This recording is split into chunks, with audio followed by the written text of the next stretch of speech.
今日呢場大龍鳳係邊一個提出嚟嘅？係反對派嘅議員提出嚟。我覺得呢個彈劾議案確實係無聊，冇必要。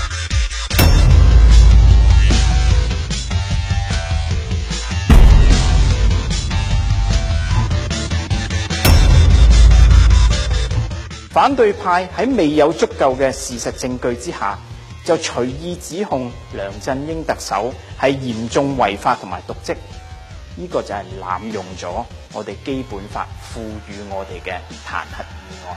我亦都聽到反對派嘅議員講，佢話梁振英梗係有啲嘢隱瞞喺當中嘅。佢話有啲嘢到底係乜嘢嘢呢？到底嗰啲有啲嘢係咪存在呢？定係話反對派議員佢哋自己覺得係有啲嘢，而呢啲嘢係無中生有，或者係疑生深暗鬼？點解我哋今日反對派議員嘅言辭個個都好似係法官咁樣樣，而且每一個人都已經係有咗結論，判咗梁振英係有罪？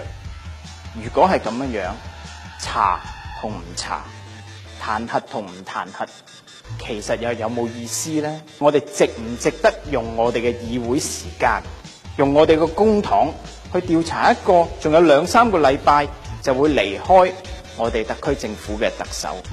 呢個係一個價值嘅判斷嚟嘅，我覺得唔值得。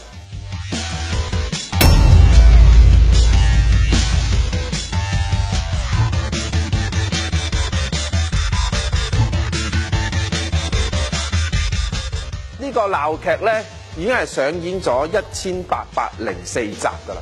由梁振英2012年7月1號上任到而家，已經係話佢係要下台。佢哋咧真係諗到冇晒橋，反對派就真係冇晒新意，咁啊唯有炒和下個政府，咁為自己政治上攞分啦。繼續炒作社會嘅不滿嘅情緒，吸納呢啲負能量，咁先有政治嘅本錢，而唔係咧讓立法會咧成為一種政治審判嘅一個法庭。市民希望見到立法會咧每日都係出現一啲咧政治公決嘅鬧劇。